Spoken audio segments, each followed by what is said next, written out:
नमस्कार, मैं हूं प्रभाकर मणि तिवारी। आप देख रहे हैं मेरा एक खास कार्यक्रम पॉलिटिक्स विद प्रभाकर। आज एक बार फिर चर्चा करूंगा पूर्वोत्तर राज्य त्रिपुरा की, जो बीते कुछ महीनों से लगातार सुर्खियों में है। पश्चिम बंगाल में सत्तारूढ़ तृणमूल कांग्रेस वहां अपने पांव जमाने का प्रयास कर रही है। अभी स्थानीय निकाय चुनाव होने हैं, उसमें भी मैदान में है तृणमूल कांग्रेस। इस बीच बिप्लब कुमार देव के नेतृत्व वाली बीजेपी सरकार ने विधायकों के पेंशन भत्ते को लेकर एक अहम फैसला किया है। इस फैसले पर सवाल भी खड़े हो रहे हैं। राजनीतिक हलकों में पूछा जा रहा है कि क्या पार्टी के विधायकों में भगदड़ रोकने के लिए ही सरकार ने ऐसा फैसला किया है। देखिए आखिर तक वीडियो। जंचे तो चैनल को सब्सक्राइब करें, मित्रों परिजनों से शेयर करें और घंटी का निशान भी दबा दें। मैं आपको बताऊंगा कि यह फैसला सरकार ने क्या किया है और क्यों किया है, क्या चर्चा है इसे लेकर और इसके क्या मायने हैं।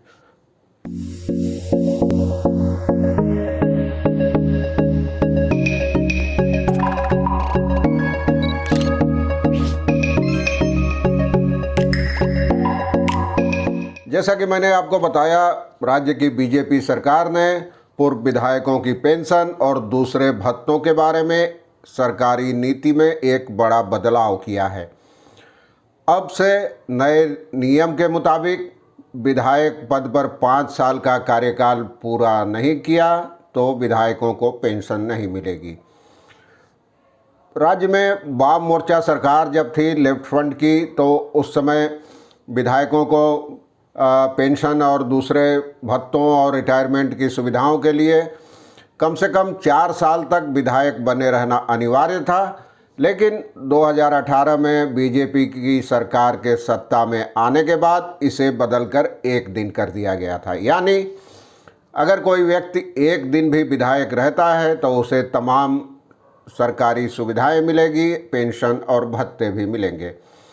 लेकिन अब अगले साल होने वाले चुनावों से पहले अचानक इसे बदलकर फिर से 5 साल कर दिया गया है, जो पहले भी वाम मोर्चा सरकार के ज़माने में 4 साल ही था।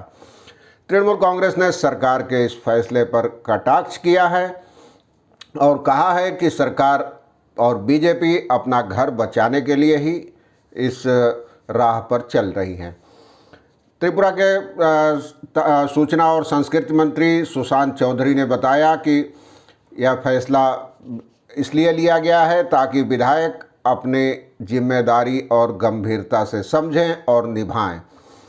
अब उनका कहना था कि तमाम विधायकों को यह नियम मानकर चलना होगा, इसका पालन करना होगा और भविष्य में भी जो लोग विधायक बनेंगे उनके लिए उनको अगर पेंशन और दूसरे भत्तों का हकदार होना है तो इस नियम का पालन करना होगा, यानी कम से कम 5 साल तक विधायक बने रहना होगा।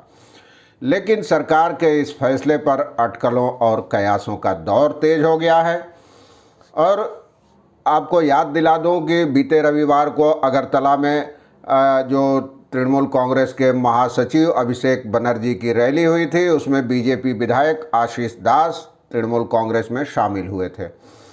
अब सवाल उठ रहे हैं कि क्या उस दल बदल से सरकारी नीतियों में बदलाव का कोई संबंध है। तृणमूल कांग्रेस में पश्चिम बंगाल के राज्य सचिव कुणाल घोष ने इस मुद्दे पर मुख्यमंत्री बिप्लब देव पर कटाक्ष किया है। उनका कहना है कि तृणमूल कांग्रेस के लगातार मजबूत होने से त्रिपुरा में बीजेपी दिशा भ्रम का शिकार हो गई है, भ्रमित हो गई है और उसी रणनीति के तहत विधायकों पर दबाव पैदा करने का, दबाव बढ़ाने का प्रयास किया जा रहा है। और यह सरकारी जो फैसला है यह भी उसी रणनीति का हिस्सा है। कुणाल का कहना था कि हम लोग विधायकों को तोड़कर वहां सरकार नहीं बनाएंगे, बल्कि कुछ महीनों बाद आम लोगों के समर्थन से ही तृणमूल कांग्रेस त्रिपुरा की सत्ता में आएगी। तो उनका कहना था कि जस जस दिन बीत रहे हैं तृणमूल कांग्रेस के प्रति बीजेपी में डर बढ़ रहा है। बीजेपी में डर है कि सत्ता हाथ से निकलने का डर है। और आप जानते हैं पहले भी इस मुद्दे पर टकराव और हिंसा होती रही है।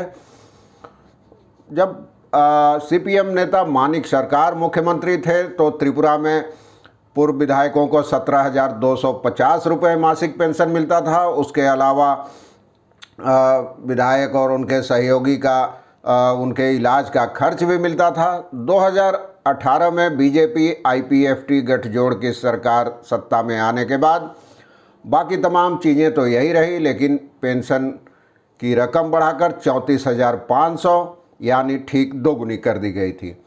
पहले पेंशन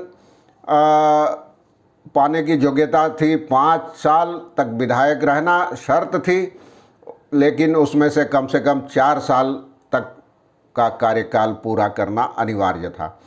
लेकिन सरकार ने अगले साल यानी 2019 में इसे बदलकर 1 दिन कर दिया, यानी विधायक पद की शपथ लेते ही कोई भी व्यक्ति पेंशन और भत्तों और दूसरी सुविधाओं का हकदार बन जाता था। लेकिन अब इस हफ्ते हुई कैबिनेट की बैठक में उसे बदल दिया गया और 1 दिन से बढ़ाकर सीधे 5 साल कर दिया गया।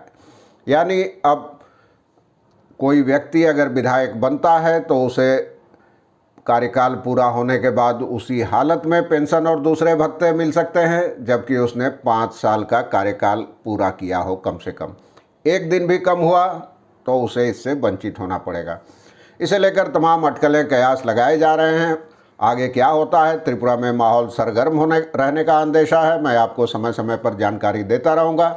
आज के लिए बस इतना ही। धन्यवाद, नमस्कार।